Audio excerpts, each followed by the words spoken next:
এটা তো আমারও প্রশ্ন। সামিরাকে বিয়ে করে আনছিল, সামিরাকে ভালোবেসে বিয়ে করে আনছিল। আমি সামিরা বলবে না না, আমি বিশ্বাস করতে চাই নাই। কিন্তু আপনার সার্কামস্ট্যান্স, একটা স্বামী যদি ঘরে মারা যায়, ঘরে ওয়াইফ থাকে না, ওয়াইফ দায়ী, ওয়াইফকে ধরে জিজ্ঞাসাবাদ করে, আইন বলবে। আর একজন স্ত্রী, আজকে যদি স্বামীরা মারা যেত স্বাভাবিকভাবে ঘরে, সালমান শাহ এখন হাজতে থাকতো, তাহলে স্বামীরা এখন বাইরে কেন?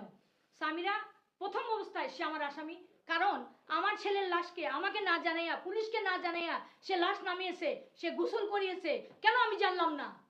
লাশ তো লটকাই নাই, লাশ তো লটকাই নাই, কিন্তু কেন আমি জানলাম না? আমি কি মা ছিলাম না?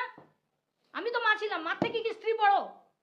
আমার কাছে আমার ছেলে মরল না স্বামীরা যখন বাইরে ছিল, স্বামীরা আসার 4 দিন পরে আমার ছেলে মারা যায় কেন? সবার তো এটার হলো প্রভাবিত ছিল যারা খুন করেছে, তারা অনেক শক্তিশালী এবং তারা খুন করেছে, তারা এটা তো চাইবেই।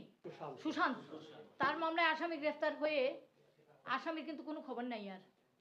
Because of that I am worried about this. আমারও কি তাই হবে? আমারও কি তাই হবে? সিমিলার মামলা কিন্তু এটা। সালমান কি বললা, ওটার নাম কি? সুশান্ত।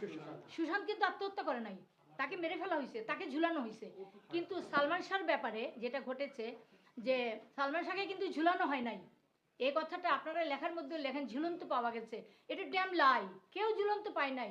আপনারা এটার জন্য একটা স্টেটমেন্ট দেখেন, এনাফ আপনাদের জন্য করতে দাও, একটা স্টেটমেন্ট এনাফ। কারণ ওই ডিসিটিভি তখন করেন নাই, তখন কিন্তু উনি বলছেন আত্মহত্যা করেছে, মামলা এতদিন দীর্ঘায়িত হয়েছে ডিসিটিভি। কিন্তু এখন এই যে 2 বছর 3 বছর আগে এনটিভিতে উনি একটা সাক্ষাৎকারে বলেছেন, আমি তো প্লাস নামাই নাই, আমার পুলিশের লোক তো নামাই নাই। তো এখানে আমার কাছে মনে হচ্ছে যে ওই সুরথাল রিপোর্টে ডাউট আছে, তাহলে তো মামলা এখানেই খতম। এরপরে কেন অগ্রসর হয়? তাহলে তো এটা হত্যা, এটা তো আত্মহত্যা না। আমি মা বাবা আমরা গেলে আস নামাবো। প্রত্যেকটা সুইসাইডাল কেসে আমি রাজনীতি করি, আমার আত্মীয় স্বজন আছে, বহু মানুষ মারা গেছে দেখছি, ঝুলে আছে, কেউ মা বাবা ধরতেছে না, পুলিশ আসবে নামাবে।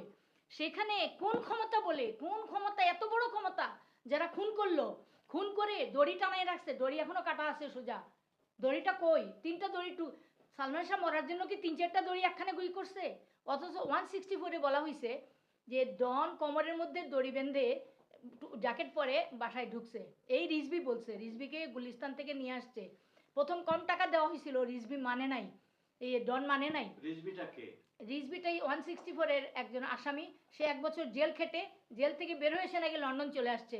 এখানে আপনাদের প্রশ্নে মাঝখানে ব্রেক করছি, রিজভি লন্ডন আসলো কিভাবে? সে বলতেছে প্লেন চ্যাটার করে চলে আসছে। বাঙ্গার একটা দরিদ্র গরিব ছেলে, যার ব্যাংকের, তাকে আমার বাসায় ধৃত ঢুকছে, আমার বাসায় সে আরেকটা পরিচয় নিয়ে লেনিন সালমান শাহ, মানে আমার বাসায় আমার হাজব্যান্ডের ফ্রেন্ডের ছেলে হিসাবে আসছে, ওর ভাই নাকি সে আসছে, ঢুকছে। পরে আমার বাসায় তখন প্রায় অন্যান্য মানুষ ঢুকতো, তো আমরা এইভাবে পুলিশে দিতাম বা বার করে দিতাম। ওটা ঢোকার পরে সে অনেকে দেখে, আমরা বেশ কম অসুবিধা দেখে আমরা পুলিশকে ইনফর্ম করছি। পুলিশ এসে যখন তার পকেটে অনেক বড় অ্যামাউন্টের একটা চেক পেয়েছে, তখন ডাউট করছে। তারপরে আরও অনেক কিছু পাওয়ার পরে তারা বলছে আমরা তো ওকে নিয়ে যেতে হবে। তখন আমার হাজব্যান্ড, আমি কিন্তু কিছুই জানি না, আমার হাজব্যান্ড বলতেছে ঠিক আছে, পুলিশ নিয়ে যেতে যাচ্ছে নিয়ে যাবে। নিয়ে গিয়ে সারাদিন রয়েছে, তাকে ইন্টারোগেশন করা হয়েছে। রাত্রে 12টার দিকে ফোন দিয়েছে যে স্যার আপনাকে ম্যাডামকে নিয়ে আসতে হবে। বলে কেন? যে আমরা অনেক কিছু পেয়েছি। ওই যে 64-এর তার সাক্ষী একজন ম্যাজিস্ট্রেটের সামনে দিয়েছে সে, আমরা তো জানি না। এখন এরা বলতেছে আমরা শিখাই দিচ্ছি, আমরা কেমনে শিখাইলাম? আচ্ছা হ্যাঁ, রিজভিটাকে আমরা তো চিনি না, হঠাৎ করে রিজভি এসে ওই বাসায়, ওই যে বললাম ধৃত, এসে বলতেছে সে এই সালমান হত্যার, ইমনের হত্যার নাকি সে সাথে ছিল। ওখান থেকে রিজভি আমাদের ইয়েতে আসে। রিজভি এখন কথা, তার মূল পরিচয় হলো আমার এখানকার বোধহয় 7 না 8 নম্বর আসামি। সে, তাকে জেল হয়েছে 1 বছর জেল খেটে সে ওখান থেকে বের হয়েছে। তো জেল খেটে ফেলছে, সে তো আসামি, তাই না? কেন জেল খাটলো? তাহলে ওটা তো ওখান থেকে দেখা উচিত ছিল। যদি সে নিরপরাধ হয়, তাহলে ওখানেও তো আমাকে ডাকা উচিত ছিল। ঢাকায় বহু রকম, আমার কোনো সিকিউরিটি নাই, আমাকে মেরে ফেললে মামলাটা শেষ।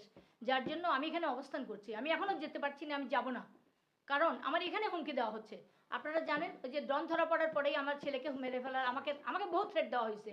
এখানে আমি অনেক পুরানো কথা বলি। 96-এ আমার ছেলে মারা গেছে, 96-এর সেপ্টেম্বর, নভেম্বর ডিসেম্বরের দিকে আমাদের জাতীয় পার্টিরই একজন মন্ত্রী ছিলেন, যিনি আজিজ মোহাম্মদ ভাই সাহেবের ফ্রেন্ড, উনি আমাকে বাসায় আসছেন, আসা যাওয়া ছিল, উনি আমাকে তখন 100 কোটি টাকা দিতে চাইছেন, আপনি ভাবি আপনার ছেলের জন্য একটা কিছু করেন, গরিব মানুষের জন্য কিছু করেন, আর আপনার বয়স হয়ে যাচ্ছে, আপনারা বাদ দেন এগুলা। হ্যাঁ, তখন আমি বলছি যে ভাই, না আমার বলছি না আমি, যে ভাই উনি বুঝবেন, উনি বেঁচে নেই মনে হয়। বলে যে আমি বলছি আমার একদিকে 100 টাকা, 100 আপনি কোটি টাকা রাখেন, আর আমার ছেলেটার লাশটা এখানে এনে দেন। আমি জীবন্ত চাচ্ছি না, লাশটা ইনটেক্ট এখানে এনে দেন। আমি 100 কোটি টাকা চাই না, ওই 200 কোটি টাকা আমার পাওয়া হয়ে যাবে। তারপরে কিছু না বলে চলে গেছে।